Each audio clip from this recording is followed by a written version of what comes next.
ಧರ್ಮ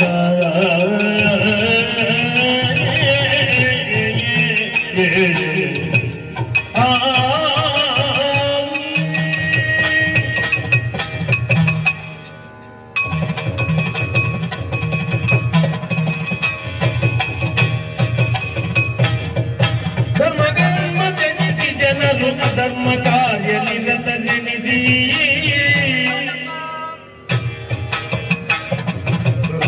ದಾನದಿಂದಲೀಗ ಕಾರ್ಮಿಗೆ ಗೆದ್ದೆಂದು ಬೆಸೆಯ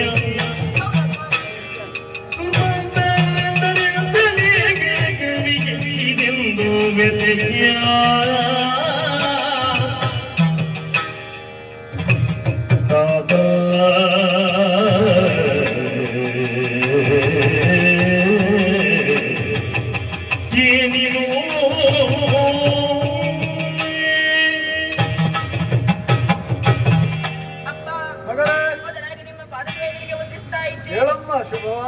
ಈ ಸಂದರ್ಭದಲ್ಲಿ ನೀವೊಂದು ತಿಂದು ಅದರಲ್ಲಿ ಎಸಲ್ಪಟ್ಟಂತಹ ನಾವೆಲ್ಲರೂ ಅದರ ಬಿಂದು. ಈ ಹೊತ್ತಿಗೆ ಎಲ್ಲರ ಬರುವ ವಿಷಯವನ್ನು ತಿಳಿಸಿದ್ದಾರೆ. ನಾನು ಕೂಡ ಬಂದಿದ್ದೇನೆ, ಕಾರಣ ಉಂಟು. ನೀರನ್ನು ಸುರಿಸ್ತಾ ಇರುವ ವೇಳೆ ಜನರ ಬಗ್ಗೆ ಸ್ವಲ್ಪ ಯೋಚನೆ ಮಾಡಬೇಕು. ಧರ್ಮದ ದಾರಿಯನ್ನು ಮರೆತು ಅಧರ್ಮದ ದಾರಿ ನಡೆಸ್ತಾ ಇದ್ದಾರೆ. ಅದರಿಂದ ನಿಮಗೆ ಕಣ್ಣೀರು ಸುರಿಸ್ತಾ ಇದ್ದೀರಿ. ಯಾತಗಾಗಿ ನಮ್ಮ ಹೇಳುವಿರ ಜನಕ? ಹೇಳ್ತಾನೆ ಮಕ್ಕಳೇ, ಹೇಳ್ತಾನೆ.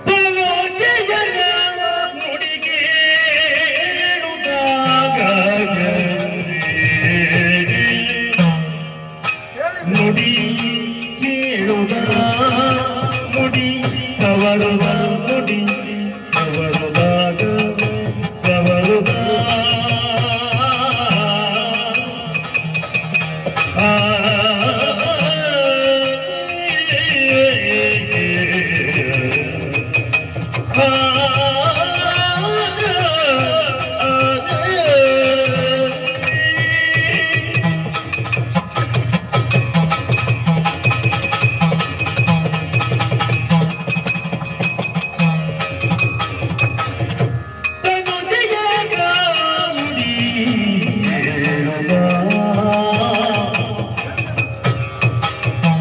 ಹರಿ ನುಡಿದ ಮನಿದಿಗೆ ಮುಡಿ ಸವರುದಾಗ ಹರಿ ನುಡಿದ ವನಿತೆಗೆ ಮುಡಿ ಸವರದ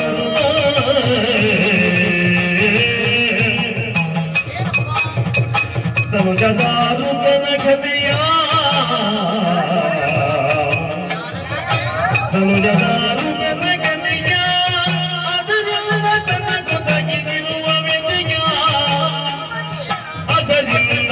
ಗೊತ್ತಾಗಿರುವ ಕವಯ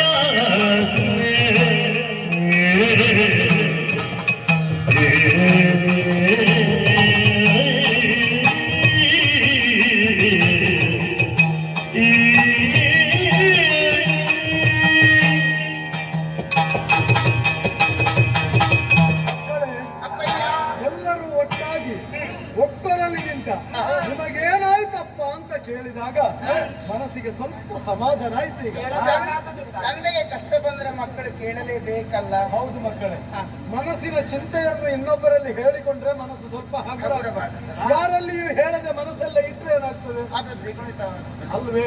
ಚಿಂತೆಗೂ ಚಿತೆಗೂ ಇರುವ ವ್ಯತ್ಯಾಸ ಅಷ್ಟೇ ಅಲ್ವೇ? ಇನ್ನು ಮಾತ್ರ ವ್ಯತ್ಯಾಸ. ಚಿಂತೆ ಜೀವಂತ ಸುಡುತ್ತದೆ, ಚಿತೆ ಸತ್ತ ಮೇಲೆ ಸುಡುತ್ತದೆ ಅಲ್ವೇ ಮಕ್ಕಳೇ? ನನ್ನ ಸ್ಥಿತಿಯನ್ನು ನನ್ನ ಮಕ್ಕಳಾದ ನಿಮ್ಮಲ್ಲಿ ಹೇಳದೆ ಮತ್ತೆ ಯಾರಲ್ಲಿ ಹೇಳಲಿ? ಆದ ಕಥೆಯನ್ನು ಉದ್ದ ಮಾಡಿ ಹೇಳುವುದಲ್ಲ, ಚುಟುಕಲ್ಲಿ ಹೇಳಿ ಮುಗಿಸ್ತೇನೆ. ಅರ್ಥ ಆಗುವ ಹಾಗೆ ಅಲ್ಲವೇ? ಶೋಣಿತದ ಅಧಿಕಾರಿ ದಾರಿಗನೆಂಬ ಉಪಾಸುರ ಸ್ವರ್ಗವನ್ನು ಸ್ವಾಧೀನಪಡಿಸಿದ. ನಮಗೆ ನೆಲೆ ಇಲ್ಲ ಹರಿಯೇ ಅಂತ ದೇವತೆಗಳು ಬಂದು ನನ್ನಲ್ಲಿ ಗೋಳಿಟ್ಟು ಬಿಟ್ರು ಮಕ್ಕಳು. ಮಾಡುವ ಮನಸ್ಸು ಕರಗಿ ಹೋಯಿತು. ಯಾಕಂದ್ರೆ ನಾನು 3 ಲೋಕವನ್ನು ರಕ್ಷಿಸುವಂತಹ ಜವಾಬ್ದಾರಿಯುತ ಸ್ಥಾನದಲ್ಲಿ ಕುಳಿತಿದ್ದೇನಲ್ಲ, ಪಾಲನೆಗೆ ಅಧಿಕಾರಿ ಅಲ್ವೇ? ಹಾಗಾಗಿ ದೇವತೆಗಳಿಗೆ ಅಭಯವನ್ನು ನೀಡಿದೆ. ಚಿಂತಿಸಬೇಡಿ, ದುಷ್ಟರನ್ನು ಕೊಂದು ಧರ್ಮವನ್ನು ಉಳಿಸ್ತೇನೆ, ಸ್ವರ್ಗವನ್ನು ನಿಮಗೆ ಒಪ್ಪಿಸ್ತೇನೆ ಅಲ್ವೇ? ಈ ಆತ್ಮವಿಶ್ವಾಸ ನಿಮಗೆಂತಲ್ಲ, 3 ಲೋಕದ ಜನರಿಗೂ ಇತ್ತು. ಯಾಕಂದ್ರೆ ಮಾತು ಕೊಟ್ಟದ್ದು ಶ್ರೀಹರಿ, ಯುದ್ಧಕ್ಕೆ ಹೋದದ್ದು ಶ್ರೀಹರಿ, ರಾಕ್ಷಸರ ಕತೆ ಮುಗಿಯಿತು ಎಂಬ ವಿಶ್ವಾಸ ಎಲ್ಲರಿಗೂ ಇತ್ತು. ಆದರೆ ಆ ಅತಿಯಾದ ವಿಶ್ವಾಸ ಕೈಗೊಟ್ಟು ಬಿಟ್ಟಿದೆ. ಏನಾಯ್ತಪ್ಪ? ನಡೆದಂತಹ ಭೀಕರ ಕಾಳಗದಲ್ಲಿ ದಾರಿಗನ ಮುಂದೆ ನಾನು ಸೋತೆ ಮಕ್ಕಳೇ, ಸೋತೆ. ಅಪ್ಪ, ಹಾ. ಎಲ್ಲೂ ಸೋಲದ ನೀವು ದಾರಿಗನಲ್ಲಿ ಯಾಕೆ ಸೋತೀರಿ? ಅದಕ್ಕೆ ಕಾರಣ ಅವ ಬ್ರಹ್ಮ. ಏನು ಬ್ರಹ್ಮನಿಂದ? ಅವ ಮೊದಲೇ ವರವನ್ನು ಪಡೆದಿದ್ದಾನೆ. ಮರಣ ಬರಬಾರದು ಅಂತ ಕೇಳಿದಂತೆ ಅದನ್ನು ಬ್ರಹ್ಮದೇವರು ಕೊಡ್ಲಿಲ್ಲ. ಪರ್ಯಾಯವಾಗಿ ಮತ್ತೊಂದು ಹೇಳಿದ್ರು, 3 ಮೂರ್ತಿಗಳಿಂದ ಸೋಲು ಬರದಿರಲಿ. ಆದ್ರೆ ಒಂದಪ್ಪ, ಹ, ಬ್ರಹ್ಮ ಹಾಗೂ ಹರ ಹಾ. ಅವರು ವರವನ್ನು ಕೊಡ್ತಾರೆ. ಹೌದು. ವರವ ಕೊಟ್ಟರೂ ಕೂಡ ಆ ವರವನ್ನು ಉಳಿಸಿ ಅಳಿಸುವ ಕೆಲಸವನ್ನು ಮಾಡುವ ಶ್ರೀಹರಿ. ಹಗೆಗಳಿಗೆ ಲೋಕ ಹೇಳಿದ ಮಾತು. ಹಗೆಗಳಿಗೆ ವರಗಳ ನೀವರೀರುವರು, ಕೊಟ್ಟ ವರಗಳ ತೆಗೆಯಲರಿಯರು, ತೆಗೆದು ಕೊಡುವ ಸಮರ್ಥ ಸಮರ್ಥರಾಗಿದ್ರೆ ಜಗದಿ ನಿನ್ನಂತೆ ಹರಿಯೇ. ಅದಕ್ಕೆ ನಿದರ್ಶನ ಹಿಂದೆ ಅನೇಕ ಇದೆ. ಹೌದು. ಅವರಿಬ್ಬರು ಕೊಟ್ಟ ವರವನ್ನು ಉಳಿಸಿ ದಾನವರನ್ನು ವಧಿಸಿ ಧರ್ಮವನ್ನು ರಕ್ಷಿಸಿದವ ನಾನು. ಹೌದು. ಆದ್ರೆ ಈಗ ಯಾಕೆ ಆಗಲಿಲ್ಲ? ಯಾಕಾಗ್ಲಿಲ್ಲ? 3 ಮೂರ್ತಿಗಳಿಂದ ಸೋಲು ಬರಬಾರದು ಅಂತ ಅವ ಕೇಳಿದಲ್ಲ. ಆ ವರವನ್ನು ಉಳಿಸುವುದಕ್ಕಾಗಿ ಕಾಟಾಚಾರಕ್ಕೆ ನಾನು ಸೋತೆ. ಸೋತರೆ ಮುಂದೇನು ಪರ್ಯಾಯ ವ್ಯವಸ್ಥೆ ಅದು ಬೇಕಲ್ಲ. ಸೋತಾಗ ಮತ್ತೊಂದು ಪ್ರಮಾದ ಆಗಿ ಹೋಯ್ತು ಮಕ್ಕಳೇ. ಏನು? ನನ್ನ ಸುದರ್ಶನವನ್ನು ರಾಕ್ಷಸ ಸೆಳೆದು ಜೋಳಿತಕ್ಕೆ ಕೊಂಡು ಹೋದ. ಅದಕ್ಕಾಗಿ ನೀವು ಕಣ್ಣೀರಿಡುವುದ? ಹಾಗಾಗಿ ಮುಂದೆ ಧರ್ಮವನ್ನು ಉಳಿಸುವುದಕ್ಕಾಗಿ, ಸುದರ್ಶನವನ್ನು ತರಿಸುವುದಕ್ಕಾಗಿ, ಸ್ವರ್ಗವನ್ನು ದೇವತೆಗಳಿಗೆ ಕೊಡಿಸುವುದಕ್ಕಾಗಿ ನಾನು ಸಂಕಲ್ಪದಿಂದ ಕಣ್ಣೀರಿಳಿಸಿದೆ. ಇಲ್ಲದಿದ್ರೆ ವೈಕುಂಠದಲ್ಲಿ ಚಿಂತೆ ಉಂಟಾ? ಖಂಡಿತ ಇಲ್ಲಿ ಅಳುವವರು ಇದ್ದಾರ? ಇಲ್ವೇ? ಇದು ನನ್ನ ಸಂಕಲ್ಪ. ಹಾಗಾಗಿಯೇ 7 ಬಿಂದು ಕಣ್ಣೀರು. ನೀವು ಹೇಳಿದಾಗೆ 70 ಆಗಲಿಲ್ಲ, 7ಕ್ಕಿಂತ ಕಡಿಮೆಯಾಗಲಿಲ್ಲ. ನಿರ್ದಿಷ್ಟ ಸಂಖ್ಯೆ. ಹೌದು. ಈ 7 ಬಿಂದು ಕಣ್ಣೀರು ನನ್ನ ಜಂಗೆಯನ್ನು ಸೇರಿದಾಗ ನೀವು 7 ಮಂದಿ ಹುಟ್ಟಿಕೊಂಡಿದ್ದೀರಿ. ಹಾಗಾಗಿ ನಾನು ಜನಕ, ನೀವು ಜನ್ಯೆಯರು. ಮಕ್ಕಳೇ, ನಿಮ್ಮ ಗಂಗೆಯಲ್ಲಿ ಅಲಂಕರಿಸಿಕೊಂಡವರು ನಾವೀಗ. ಹೌದೌದು. ಈ ದುರ್ಗ ಅಂತ ಹೇಳಿದ್ರೆ ಕೋಟೆ ಅಂತ ಅರ್ಥ. ಹೌದು. ನೀವು 7 ಕೋಟೆಗಳು, ಧರ್ಮವನ್ನು ಉಳಿಸುವಂತಹ ಸಪ್ತ ದುರ್ಗೆಯರು ನೀವು. ಮಕ್ಕಳೇ, ನಿಮ್ಮ ಕಣ್ಣೀರಿನಿಂದ ಹುಟ್ಟಿಕೊಂಡವರು ನಾವು. ಹೌದು. ಆದ್ದರಿಂದ ನನ್ನ ಪರವಾಗಿ ಹೋಗಿ ನನ್ನಿಂದ ಆಗದಂತಹ ಕೆಲಸವನ್ನು ನೀವು ಮಾಡಬೇಕು. ಧರ್ಮವನ್ನು ಉಳಿಸಬೇಕು. ದಾರಿಗ ಮತ್ತು ಆತನ ಅನುಯಾಯಿಗಳು ರಕ್ಕಸರುಂಟಲ್ಲ, ಭೂಮಿಯಲ್ಲಿ ಯಾರೆಲ್ಲ ಅನ್ಯಾಯಗಾರರಿದ್ದಾರೋ ಅವರನ್ನೆಲ್ಲ ನಾಶ ಮಾಡಿ ಕೆಟ್ಟದ್ದನ್ನು ನಾಶ ಹೌದು. ಮಾಡಬಹುದು, ಒಳ್ಳೆಯದನ್ನು ಉಳಿಸಿ ಉಳಿಸಿ ನನ್ನ ಮರ್ಯಾದೆಯನ್ನು ಉಳಿಸಿ ಸುದರ್ಶನವನ್ನು ಮರಳಿ ಇಲ್ಲಿಗೆ ತರಿಸುವ ವ್ಯವಸ್ಥೆ ನೀವು ಮಾಡಬೇಕು ಮಕ್ಕಳು. ಅಪ್ಪ, ಇಷ್ಟು ಕಾರ್ಯ ನಿಮ್ಮಿಂದ ಆಗಿದೆ. ಹಾಗಿದ್ರೆ ದುಷ್ಟ ದಾರುಗಳನ್ನು ಕೊಲ್ಲುವ ಉದ್ದೇಶಕ್ಕಾಗಿ ನಮ್ಮನ್ನು ಸೃಷ್ಟಿ ಮಾಡಿದ್ದೀರಿ ಅಂತ ಆಯ್ತು. ಹೌದು. ಕೊಲ್ಲುವುದೇ ಆದ್ರೆ ಹಾ. ಅವರನ್ನು ಹೋಗಿ ಯುದ್ಧ ಮಾಡಬೇಕು. ಯುದ್ಧ ಮಾಡಬೇಕು. ಈಗ ಯುದ್ಧ ಮಾಡಬೇಕು ಅಂತಿದ್ರೆ ಹಾ. ಬರಿಕೈಯಲ್ಲಿ ಹೋಗಿ ಯುದ್ಧ ಮಾಡ್ಲಿಕ್ಕೆ ಆಯುಧ ಬೇಕೋ ಬೇಡವೋ? ನನ್ನ ಮಕ್ಕಳಿಗೆ ಆಯುಧ ಬೇಕೇ? ಬೇಡ, ನಾಲಿಗೆಯಲ್ಲಿ ಹೋಗಿ ಹೇಳಿದ್ರೆ ಸಾಕು, ಸತ್ತೇ ಹೋಗು ಮಗನೇ ಅಂತ. ಅಲ್ವಾ? ಸತ್ತೇ ಹೋಗ್ತಾನೆ. ನಿಂತಲ್ಲಿಂದಲೇ ಓರೆಗಣ್ಣಿಂದ ನೋಡಿದ್ರೆ ಸಾಕು, ಭಸ್ಮವಾಗಿ ಹೋದರು. ಹೌದು. ನೀವು ನನ್ನ ಮಕ್ಕಳು. ಆದರೂ ಹೋಗುವುದು ಯುದ್ಧಕ್ಕೆ. ಆಚಾರ ತಪ್ಪಬಾರದು. ಆಚಾರವೋ ಪ್ರಥಮ ಧರ್ಮ, ಉಳಿದದ್ದು ಮತ್ತೆ ಆಚಾರ ಸಹೋದರ. ಹಾ. ಹಾಗಾಗಿ ನಿಮಗೆಲ್ಲ ಒಂದೊಂದು ಆಯುಧವನ್ನು ನಾನೇ ಅರ್ಪಿಸಿ. ಆದೀತ.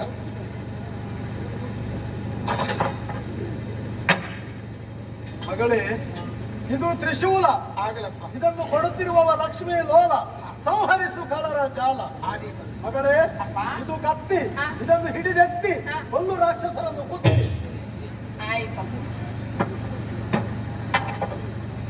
ಮಗಳೇ, ಇದು ಪರಶು.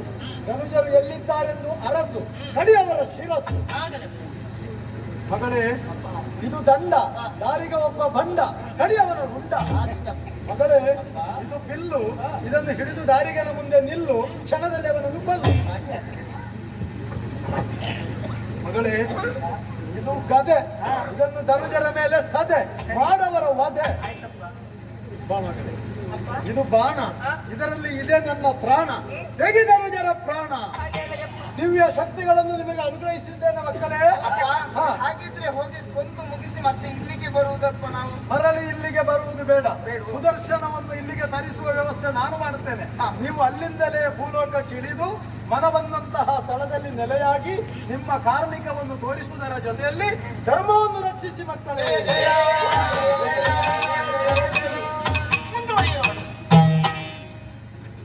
ಹಾಗಲ್ಲ, ಈಗ ಅಪ್ಪನಿಂದ ಒಪ್ಪಿಗೆ ಸಿಕ್ಕಿದೆ ಎಂಬುದಾಗಿ ನೇರವಾಗಿ ಹೋಗಿ ಅವನಲ್ಲಿ ಕಾಳಗವನ್ನೇ ಒಡ್ಡುವುದಲ್ಲ. ಹೇಳಿದ್ದಾರಲ್ಲ ಅಪ್ಪ, ಅವರಲ್ಲಿ ಒಂದು ಚಕ್ರ ಇದೆ, ಅದು ಅಪ್ಪನ ಕೈಯಲ್ಲಿರಬೇಕಾದ್ದು. ಅದನ್ನು ನಾವು ಪಡೆಯಬೇಕು. ಮೊದಲಾಗಿ ಪಡೆಯಬೇಕು ಅಂತಿದ್ರೆ ಏನಾದ್ರೂ ಒಂದು ದಾರಿಯನ್ನು ಕಂಡುಕೊಳ್ಬೇಕಲ್ಲ. ನಾನದು ದಾರಿಯನ್ನು ಹುಡುಕಿದ್ದೇನೆ. ಏನು ಹೇಗೆ ಮಾಡಿದೆ? ಅಣಿದರಳಾಂಜನ ಭಗವತಿ ದೇವಿಯು ಸುಖಿಯ ರೂಪವ ತಾಳುತ್ತದೆ.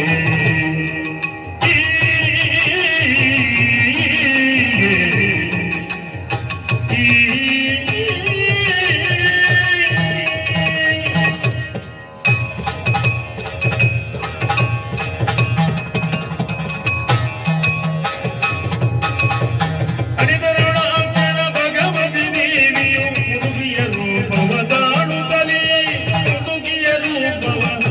ಬವದಾಡುತ್ತದೆ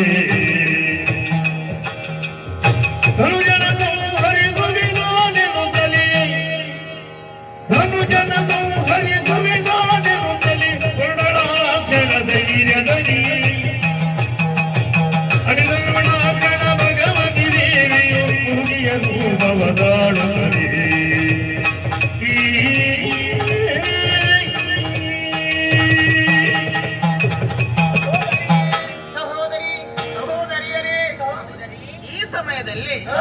ಏನು ಮಾಡುವುದು ಎಂಬ ಹಾಗೆ ಚಿಂತೆಯಲ್ಲಿ ನಾವಿದ್ದೇವೆ. ಉಪಾಯ ಒಂದು ಹೊಳೆಯಿತ್ತು. ಹೀಗೆ ಮಾಡಿದ್ರೆ ಹೇಗೆ ಹೇಗೆ ಕೇವಲ ಆಯುಧವನ್ನು ಕೊಟ್ಟು ಯುದ್ಧವನ್ನು ನಾವು ಮಾಡುವುದಲ್ಲ, ಶಕ್ತಿಯಿಂದ ಆಗದ್ದನ್ನು ಯುಕ್ತಿಯ ಮುಖೇನವಾಗಿ ನಾವು ಚಕ್ರವನ್ನು ಪಡೆದುಕೊಳ್ಳಬೇಕು. ಹೇಗೆ ಯುಕ್ತಿ ಮಾಡುವುದು? ಅದಕ್ಕೆ ನಾನೊಂದು ವೇಷ ಮಾಡಿದ್ರೆ ಹೇಗೆ ವೇಷ ಮಾಡಬಹುದು, ದೋಷ ಇರಬಾರದು ಅಷ್ಟೇ. ವೇಷಧಾರಿಗಳೆಲ್ಲ ಮೋಸಧಾರಿಗಳಲ್ಲ. ಅಲ್ಲ, ಮೋಸ ಆಗುವ ಹಾಗೆ ಮಾಡ್ಬೇಕು ಅವನಿಗೆ. ಮೋಸಧಾರಿಗಳೆಲ್ಲ ವೇಷಧಾರಿಗಳಾಗುತ್ತಾರ ಇಲ್ಲವಲ್ಲ? ಹಾಗಂತ ನಾನೊಂದು ವೇಷವನ್ನು ಮಾಡುವುದಕ್ಕೆ ಮುಂದುವರಿದಿದ್ದೇನೆ. ಏನು ವೇಷ? ಅದು ಯಾವುದು ಅಂತ ಕೇಳಿದ್ರೆ ಅದಕ್ಕೆ ಮತ್ತೆ ಸ್ವಾರಸ್ಯ ಇರುವುದು. ಹಾಗಲ್ಲ, ಇಲ್ಲಿಗ ವೇಷ ಮಾಡೋದಿದ್ರೆ ಒಂದು ನಾನು ಮಾಡ್ಬೇಕಿಲ್ಲ, ಇದ್ರೆ ನೀನು ಮಾಡ್ಬೇಕು. ಯಾರಾದ್ರೂ ಒಂದು ವೇಷವನ್ನು ಮಾಡಿಕೊಂಡು ಹೋದ್ರೆ ಆದಿತಪ್ಪ. ಅಲ್ಲ, ನಾನು ಇಬ್ಬರಲ್ಲಿ ಒಬ್ರು ಮಾಡ್ಬೇಕು. ಆಯ್ತು, ಹಾಗಾದ್ರೆ ನಾನು ವೇಷ ಮಾಡಿಕೊಂಡು ಹೋಗುತ್ತೇನೆ. ನಿನಗೆ ಪೂರಕವಾಗಿ ನಾನು ಇರ್ತೇನೆ, ನೀನಿದ್ದೀಯ. ಮತ್ತೆ ಇವರೆಲ್ಲ ಇದ್ದಾರಲ್ಲ, ಅದು ಯಾವುದಂತ ನಿರೀಕ್ಷೆಯಲ್ಲಿದ್ದು ನೋಡಿಕೊಳ್ಳಿ. ನೋಡೋಣ.